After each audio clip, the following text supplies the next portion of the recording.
think we might finally have a fish. I'm out here in Mosquito. It is windier than heck right now. But I've been dragging, it's 9:15. I've been out here for 3 hours and haven't had a bite yet till this one. So finally got hooked up here. Him out of that.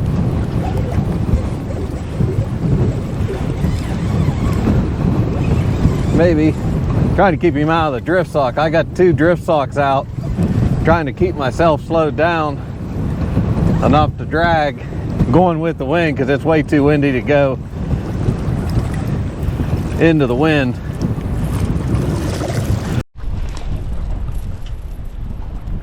All right, a little hard to see with the sun, but not a bad one.